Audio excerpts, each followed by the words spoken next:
Selamat siang, selamat sore Bapak Ibu semua, teman-teman semua. Iya, selamat sore Pak Vito. Oke, sore. Oke, hari ini mungkin kita ada mengadakan sedikit webinar ya. Seperti kita tahu JFX secara rutin kita setiap bulannya memang mengadakan webinar ya dengan tema yang berbeda-beda.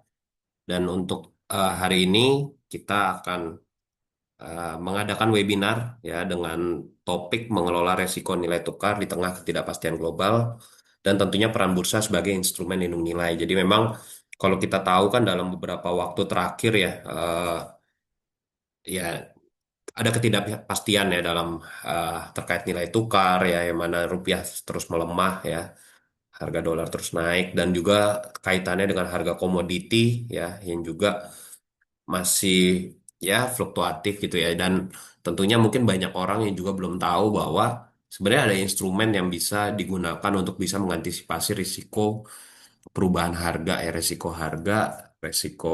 nilai tukar yaitu adalah dengan melakukan lindung nilai di bursa gitu dan hari ini mungkin fokus kita akan lebih ke situ jadi kita akan menjelaskan terkait apa sih seperti apa proses lindung nilai yang bisa dilakukan di bursa, bagaimana cara menanggulangi resiko ya dengan resiko nilai tukar, ya, resiko perubahan harga yang juga tidak masih belum ya bisa dibilang ada ketidakpastian di situ ya kita akan coba menjelaskan sedikit share lah ibaratnya bagaimana peran bursa dalam menghadapi situasi tersebut gitu ya. Jadi eh, kita akan segera mulai untuk kegiatan webinarnya. Jadi nanti mohon para Bapak Ibu rekan-rekan peserta yang hadir bisa mengisi absensi pada link yang sudah ada di chat Zoom-nya gitu ya. Jadi nanti bisa diisi.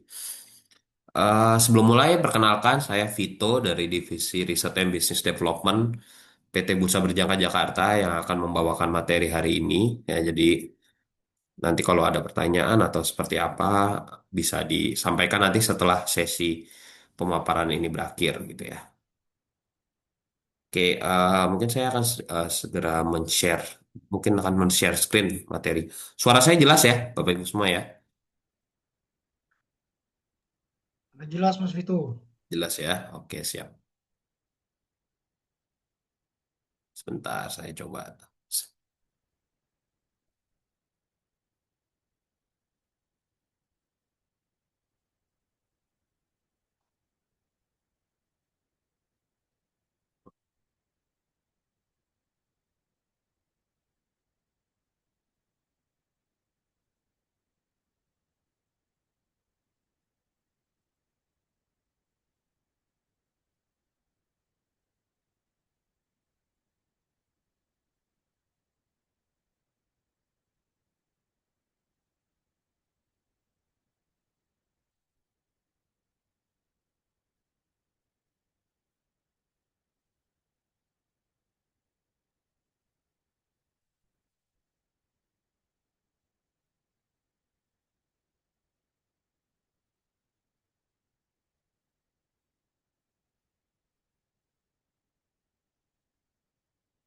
Oke, sebentar.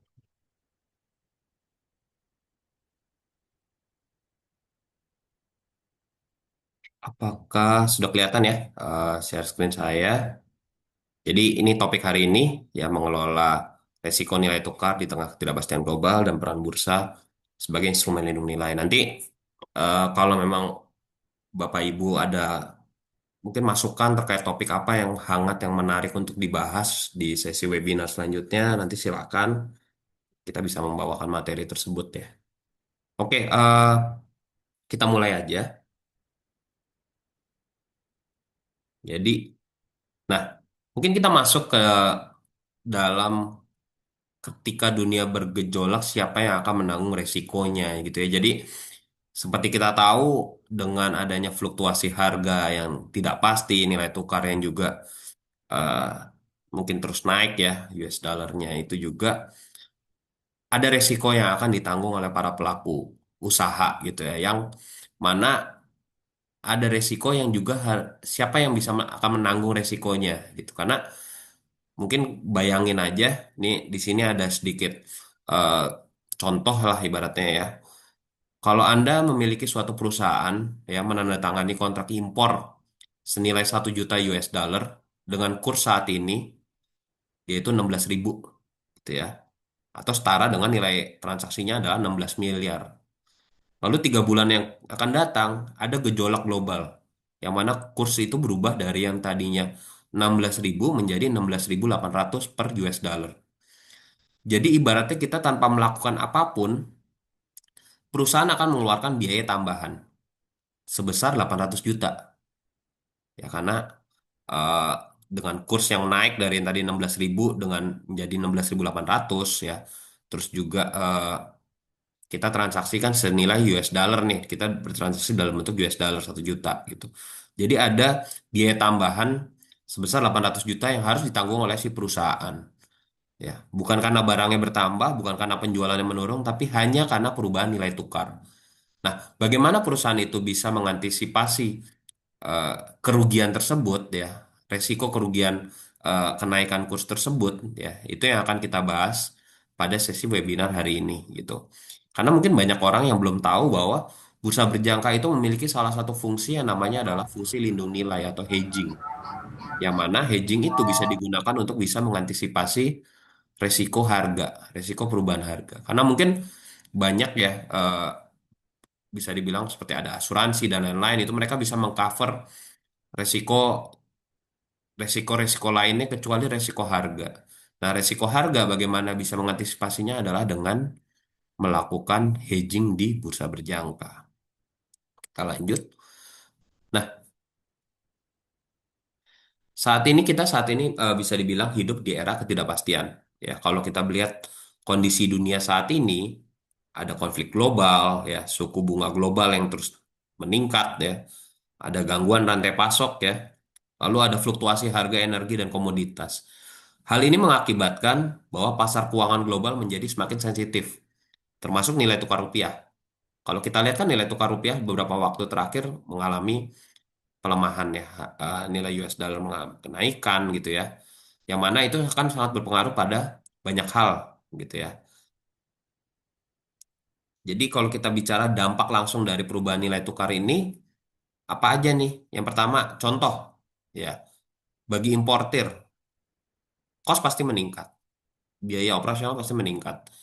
Karena mereka bertransaksi dengan US dollar, lalu tiba-tiba US dollarnya mengalami kenaikan nilai tukar. Dan itu udah pasti akan mempengaruhi terhadap biaya yang mereka harus keluarkan.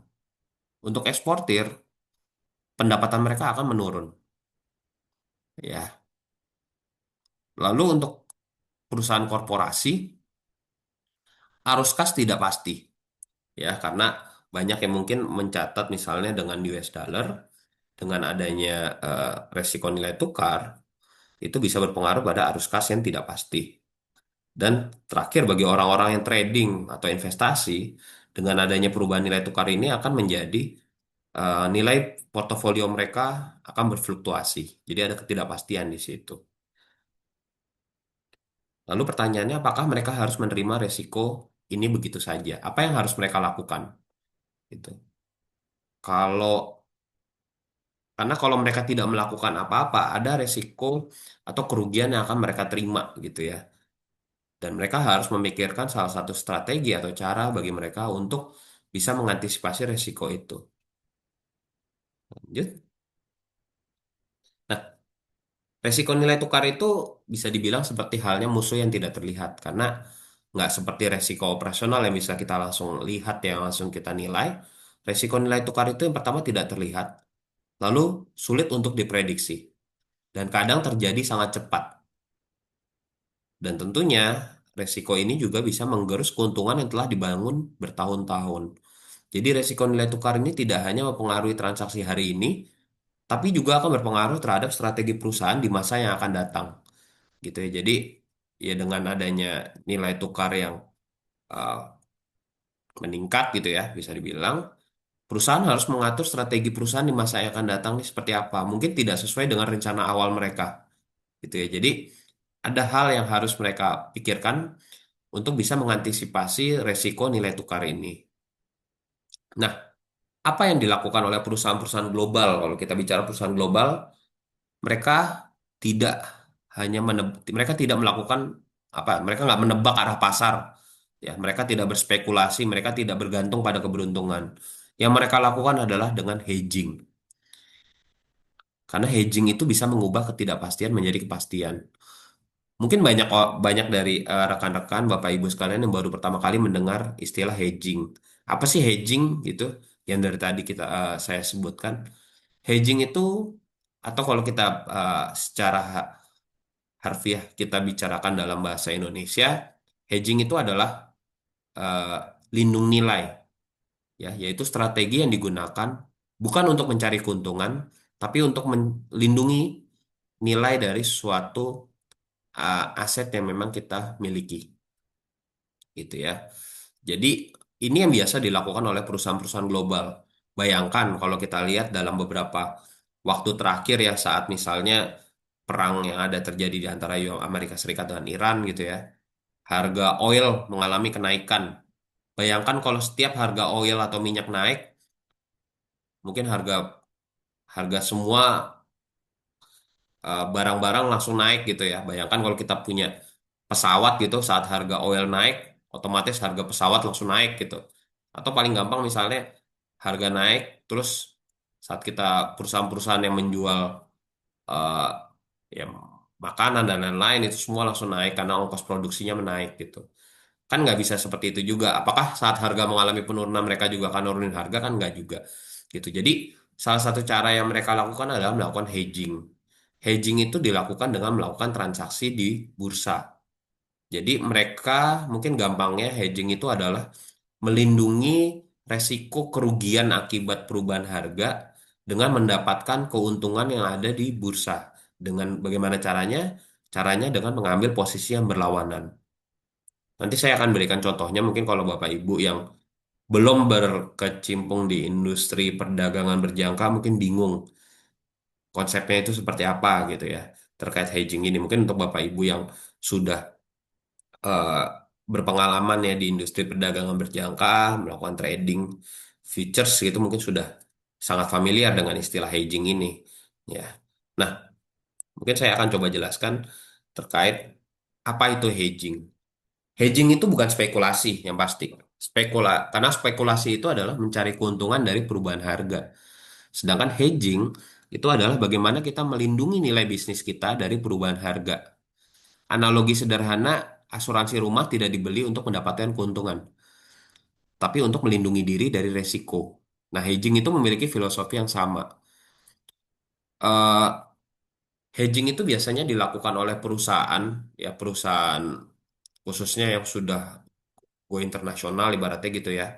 Mereka melakukan transaksi di bursa ya untuk melindungi eh, resiko perubahan harga yang mereka terima nih. Jadi contoh paling gampang paling gampang mungkin Indofood misalnya. Contoh mereka menjual Indomie, mie goreng. Bayangkan kalau harga CPO mengalami kenaikan ya setiap hari mungkin harganya naik naik naik terus mereka tiba-tiba ngejual Indomie dengan langsung mereka naikkan juga setiap harinya gitu. Bagaimana dengan konsumen? Gitu kan pasti dampaknya itu akan menjadi sangat besar ya buat mereka. Ibaratnya kok harga naik gitu tiap hari gitu ya. Nah, bagaimana cara mereka menstabilkannya adalah dengan si Indofood ini mereka melakukan transaksi di bursa. Ya, jadi kalau mereka khawatir harga akan mengalami kenaikan, mereka akan bertransaksi di bursa dengan bertransaksi dengan mengambil posisi buy ya di harga yang mereka miliki sekarang. Jadi saat harga mengalami kenaikan, mereka akan menutup posisinya dengan posisi jual. Karena yang transaksi di bursa, selama harga jual lebih tinggi dari harga buy itu udah pasti untung. Nah, jadi saat produksi mereka terhadap eh, misalnya minyak goreng mengalami kenaikan ya, harga CPO mengalami kenaikan, mereka khawatir itu akan berpengaruh terhadap ongkos produksi mereka. Nah, si Indofood ini udah melakukan lindung nilai di bursa. Jadi di bursa karena mereka mengambil posisi buy terlebih dahulu, contoh di harga 16.000 misalnya. Harga naik jadi 16.800. Mereka untung kan 800. Nah, sedangkan kalau di kondisi real yang ada di dunia nyata, kenaikan harga itu akan mempengaruhi ongkos produksi mereka nih, yang mana mereka ada potensi rugi 800 dalam melakukan produksi mereka. Jadi kerugian yang mereka miliki di pasar fisik atau di dunia ya, real itu di cover dengan keuntungan yang mereka miliki di bursa. Ya, jadi tujuannya adalah memang untuk mengcover kerugian yang mereka miliki di pasar fisik atau di dunia real. Nah, bagaimana kalau mereka untung? Ya, mereka untung eh, di kondisi fisik lah ibaratnya gitu. Karena harga mengalami misalnya, oke, kalau harga mengalami penurunan gitu misalnya ya, mereka kalau harga misalnya tadinya dari 16.000 terus turun jadi 15.500. Mereka kan untung 500 nih sebenarnya secara real di dunia nyata. Tapi kan sebenarnya mereka juga mengcover nih di bursa. Bagaimana mereka juga mengambil posisi yang berlawanan. Jadi keuntungan yang mereka miliki ya, jadi karena mereka misalnya karena khawatir harga turun atau harga naik gitu ya, mereka mengcover di bursa. Jadi bursa itu digunakan bukan untuk mencari keuntungan, namun untuk mengcover kerugian gitu ya. Nanti ada contohnya paling nggak biar ada gambarannya. Nah, tapi sebelum masuk ke contohnya ya, nanti yang pertama itu apa itu bursa berjangka gitu ya. Jadi kalau mungkin teman-teman yang belum familiar dengan industri perdagangan berjangka ini, bursa berjangka itu adalah suatu badan hukum yang memiliki fungsi untuk menyelenggarakan dan menyediakan sistem dan atau sarana untuk kegiatan jual beli komoditi berdasarkan kontrak berjangka, kontrak derivatif syariah dan atau kontrak derivatif lainnya. Gampangnya kita sama dengan IDX. Ya, kalau IDX itu mereka mentransaksikan produk saham, ya, produk berbasis efek. Kalau di bursa berjangka, kita mentransaksikan kontrak derivatif. Kontrak derivatif itu adalah turunan kontrak dari suatu aset, gitu ya. Jadi kalau kita bertransaksi, misalnya, oke, di bursa bertransaksi kontrak derivatif CPO. Itu bukan kita benar-benar menjual CPO-nya secara fisik, tapi kita menjual kontraknya, turunannya dari CPO tersebut. Kalau kita bicara kita adalah paper trading ya kita paper trading karena yang transaksikan adalah kontraknya. Itu. Jadi, nah termasuk juga mata uang. Kita nggak benar-benar bertransaksi mata uangnya, tapi kita bertransaksi untuk kontrak derivatif mata uangnya, gitu ya. Nah, untuk fungsi bursa itu yang pertama adalah sebagai sarana pembentukan harga dan juga sarana referensi harga. Yang kedua, bursa juga berguna untuk sebagai sarana bertransaksi, sarana trading, sarana investasi. Jadi orang bisa mencari keuntungan di bursa. Namun ada satu lagi yaitu adalah sarana lindung nilai atau hedging. Jadi kalau trading itu kadang image-nya adalah kita bertransaksi untuk mencari keuntungan. Sifatnya adalah spekulasi misalnya ya. Tapi kalau hedging, lindung nilai, itu adalah orang-orang yang bertransaksi di bursa bukan untuk mencari keuntungan, namun untuk melindungi diri dari resiko perubahan harga. Nah, konsep hedging di bursa itu seperti apa? Yang pertama adalah prinsip dasarnya adalah pelaku usaha yang memiliki resiko di pasar fisik akan mengambil posisi yang berlawanan di pasar berjangka. Contoh seperti saya tadi bilang, orang yang memproduksi suatu komoditas ya, taruhlah suatu barang ya seperti tadi misalnya Indofood menjual Indomie gitu karena mereka khawatir harga minyak goreng naik yang akan berpengaruh terhadap harga produksi mereka, mereka akan melakukan hedging di bursa. Begitu pula dengan misalnya saya adalah petani kopi. Saya mau menjual kopi saya di pasar, taruhlah 3 bulan yang akan datang. Namun saya khawatir harga kopi ini akan mengalami penurunan karena saya udah memproduksi, udah menanam ya kopi, menyiapkan gitu sampai akhirnya 3 bulan yang akan datang dengan ongkos produksi yang saya miliki, saya mau menjual kopi tadinya di harga 20.000, tapi karena misalnya contoh panen raya gitu ya, jadi harga kopi mengalami penurunan. Karena saya khawatir harga kopi turun, maka saya juga akan bertransaksi di bursa berjangka dengan mengambil posisi jual terlebih dahulu dan menutup dengan posisi beli. Jadi keuntungan yang dimiliki kerugian yang dimiliki di pasar fisik dapat di-cover dengan keuntungan di pasar berjangka. Begitu pula sebaliknya, ya. Jadi keuntungan yang dimiliki di pasar fisik itu akan di-cover dengan kerugian di pasar berjangka. Makanya skema hedging itu adalah bagaimana bukan untuk mencari keuntungan, tapi untuk mengcover mengcover dari potensi kerugian gitu. Jadi hasil akhirnya nilai tukar menjadi lebih terkendali dan dapat diprediksi. Gitu. Jadi konsepnya adalah bagaimana kita mengambil posisi berlawanan di pasar berjangka untuk mengcover kerugian maupun keuntungan yang dimiliki di pasar fisik. Itu adalah konsep hedging di bursa berjangka. Dan biasanya memang pelaku-pelaku besar sudah melakukan konsep hedging ini ya terhadap produk yang mereka miliki. Ya, nanti produknya apa itu disesuaikan dengan di mana mereka menggeluti atau mau melindungi aset mereka. Kalau memang mereka mau melindungi dari resiko nilai tukar, mungkin mereka bisa bertransaksi untuk produk-produk forex misalnya, ya, dengan melakukan hedging di produk-produk forex. Kalau mereka mau melindungi misalnya dari harga kenaikan atau penurunan harga oil, misalnya mereka bisa bertransaksi di produk-produk misalnya crude oil ya, atau kalau misalnya oilnya itu adalah CPO misalnya, ya minyak minyak goreng misalnya kan mereka di CPO, kalau minyak mentah mungkin mereka bisa bertransaksi di kontrak Brent crude oil gitu ya. Jadi nanti menyesuaikan dengan kebutuhan kita.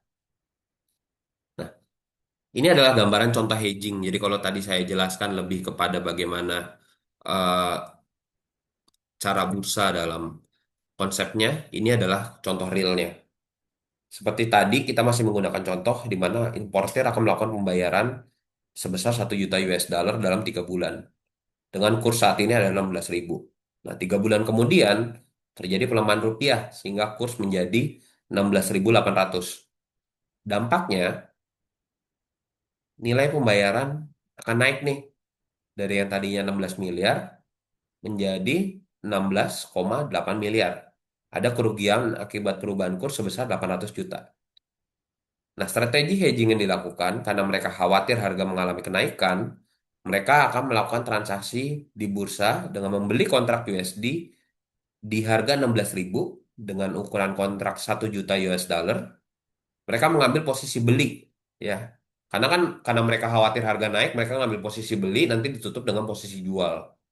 Jadi saat harga nantinya naik ke 16.800, mereka akan menutup posisi di posisi jual di harga 16.800. Sehingga saat kurs mengalami kenaikan 16.800, untuk orang-orang yang tidak melakukan hedging, mereka akan rugi sebesar 800 juta. Tapi bagi pihak-pihak yang sudah melakukan hedging, jadi kerugian di pasar fisik itu yang tadinya ada 800 juta, bisa di-cover dengan keuntungan sebesar 800 juta di pasar berjangka atau pasar futures. Jadi netnya adalah nol. Mungkin memang kalau kita bicara mengenai konsep hedging tidak akan benar-benar sampai nol. Mungkin hanya mendekati gitu ya. Karena harga mungkin tidak akan sesempurna yang ada di contoh, ibaratnya gitu loh. Ya, mungkin ada beda-beda dikit ya. Tapi tujuan utamanya adalah bagaimana mengurangi resiko kerugian akibat perubahan harga. Makanya eh, ini adalah gambaran besar untuk contoh hedging yang ada di bursa. Mungkin prakteknya nggak akan sesimpel ini, tapi ini adalah contoh mudahnya kalau bisa dibilang. Selanjutnya, terus kenapa sih kita melakukan hedging di bursa? Kenapa nggak kita lakukan misalnya di produk-produk dari luar bursa atau di hal-hal lain misalnya? Yang pertama, bursa itu memiliki harga yang transparan, yang mana harga itu bisa dilihat oleh seluruh pelaku pasar. Kita tidak akan memanipulasi harga yang ada. Dan kontrak yang dimiliki bursa itu udah terstandar, karena kita memiliki spesifikasi kontrak yang jelas. Jadi siapapun yang bertransaksi, misalnya kontrak Brent crude oil yang ada di bursa, spesifikasinya pasti sama. Begitu pula misalnya kita mau transaksi kontrak mata uang Euro USD. Siapapun yang bertransaksi kontrak Euro USD, spesifikasinya sama. Karena udah ada standarnya. Lalu yang pasti, kalau kita bertransaksi di bursa adalah aman. Ya. Aman secara transaksi dan aman secara dana. Karena kita memiliki yang namanya lembaga clearing. Ya, lembaga clearing itu memiliki fungsi sebagai sarana penjaminan dan penyelesaian transaksi.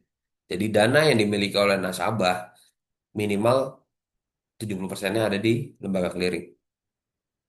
Jadi aman dananya. Lalu resikonya dapat dihitung dan dapat dimonitor. Jadi bisa dibilang terukur. Hal-hal ini yang kadang tidak kita dapatkan kalau kita melakukan hedging di luar bursa berjangka. Nah, selanjutnya, bagaimana membuat strategi hedging yang terukur? Jadi kalau kita mulai dari proses awal sampai akhir ya dalam kita melakukan proses hedging, yang pertama adalah bagaimana kita mengidentifikasi exposure yang kita miliki. Apa sih yang ingin kita lindungin dari resiko perubahan harga ini? Apakah biaya operasionalnya? Apakah keuntungan yang kita nantinya berkurang misalnya kalau kita mau bertransaksi? Atau seperti apa? Kita harus mengidentifikasinya terlebih dahulu.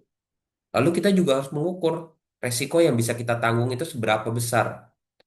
Jadi berapa potensi kerugian yang bisa diterima. Dan kita baru bisa menentukan yang namanya hedge ratio. Kalau tadi saya kasih di contoh sebelumnya, hedging itu dilakukan 100% dari nilai yang ada. Namun dalam prakteknya nggak seperti itu. Ya, kita biasanya bisa mengukur toleransi resiko yang bisa kita terima gitu ya. Makanya mungkin orang melakukan hedging atau lindung nilai di bursa itu kadang hanya senilai 50% dari produk yang kita mau lindungin. Misalnya kalau tadi kita mau melindungi suatu aset kita senilai 1 juta US dollar. Ya mungkin kalau kita masih bisa mentoleransi ya ibaratnya kita coba melindungi hanya 50%-nya aja. Jadi kita melakukan transaksi di bursa hanya 500 juta aja. Itu bisa. Atau kita mau nilai sebenarnya 75%. Oke, oke berarti hanya bertransaksi 750 juta. Sorry, 750 ribu. Ya, kan tadi 1 juta US dollar. Lalu kalau mau kita cover semua 100%, ya kita bertransaksi misalnya 1 juta US dollar di bursa. Jadi kita harus mengukur dulu nih toleransi resiko kita seperti apa, baru kita bisa menentukan hedge ratio kita. Nah, eksekusinya kita akan menggunakan instrumen yang sesuai. Yang tadi seperti saya bilang, kalau kita mau melindungi dari misalnya nilai tukar, kita bisa bertransaksi misalnya tergantung nilai tukarnya apa ya. Mungkin kita bertransaksi untuk Euro USD misalnya atau GBP USD tergantung dengan yang mau kita lindungi seperti apa. Kalau komoditi misalnya kita mau lindungin dari perubahan harga crude oil, minyak mentah gitu, kita bertransaksi untuk crude oil seperti itu. Nah, untuk evaluasi, selanjutnya kita melakukan evaluasi. Kita harus memastikan apakah hedging yang kita lakukan itu udah efektif dan secara optimal lah kita gunakan. Nah, selanjutnya, nah, hedging itu juga bisa dibilang perusahaan itu yang melakukan hedging tidak hanya sekedar untuk mengelola resiko, namun juga mereka akan memiliki keunggulan kompetitif dibandingkan perusahaan yang tidak melakukan hedging. Yang pertama, kalau kita bandingkan perusahaan yang tidak melakukan hedging, mereka rentan terhadap gejolak pasar. Jadi ibaratnya setiap hari mereka was-was nih, harga naik, harga turun gitu ya. Terus mereka sulit untuk melakukan perencanaan ya karena mereka eh, ada ketidakpastian dari mereka saat mereka merencanakan suatu strategi, menjalankan suatu strategi gitu ya. Jadi misalnya, oh saya udah punya rencana seperti ini nih. Saya mau menjual produk saya misalnya di harga sekian dengan ongkos produksi sekian gitu.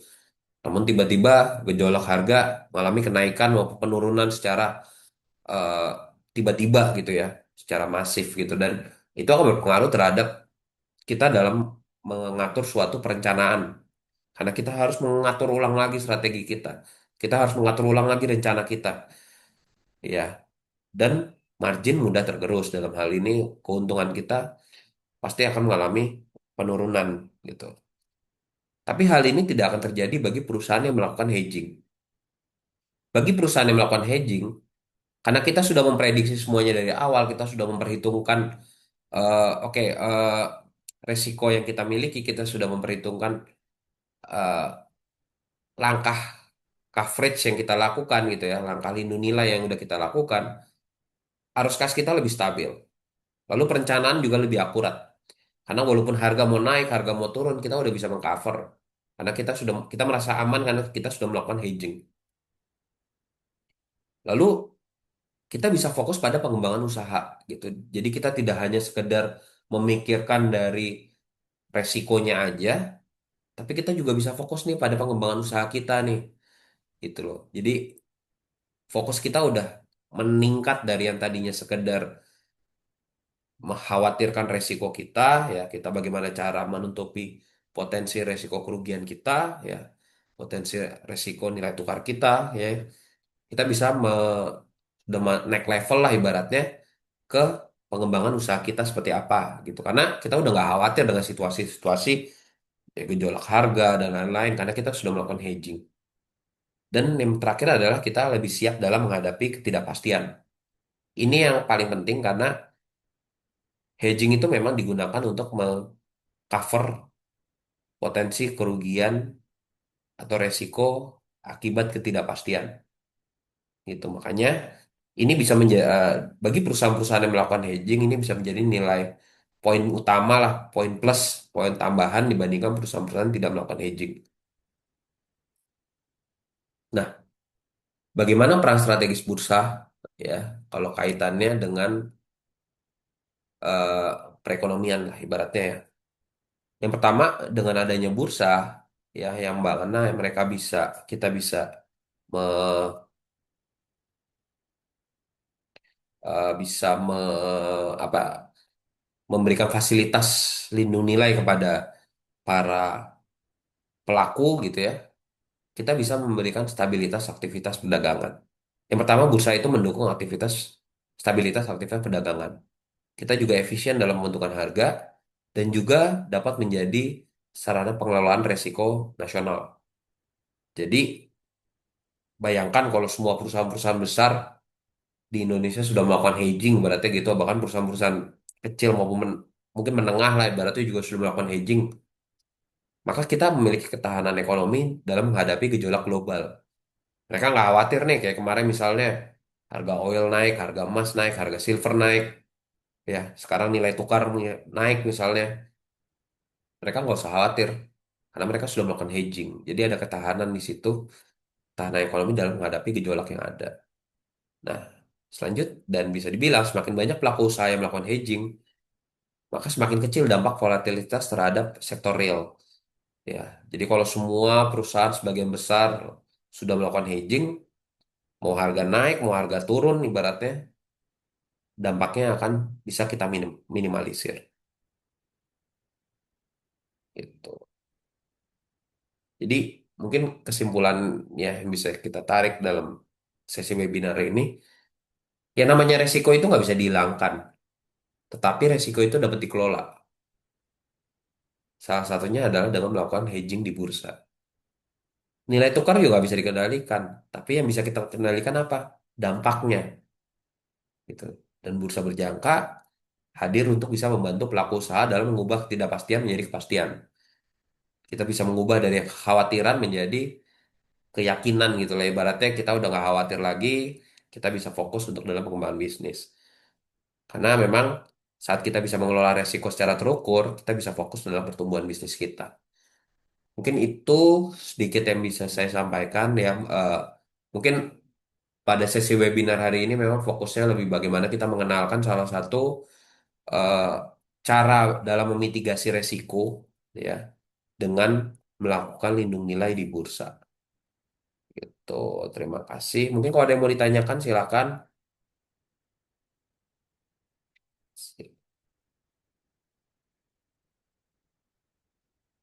Kalau misalnya belum ada pertanyaan pun nanti disampaikanlah bisa dikirimkan pertanyaan ke rbd@jfx.co.id ya email dari kami. Ya nanti di situ mungkin ada pertanyaan kok. Dan kalau Bapak Ibu juga ada misalnya masukan lah materi atau misalnya topik webinar yang mereka ingin Bapak Ibu dengar ibaratnya dari JFX itu sendiri, silakan nanti bisa disampaikan kami, bisa diisi ya absensi karena di situ juga ada eh, masukan lah kepada kami termasuk topik apa yang diminati.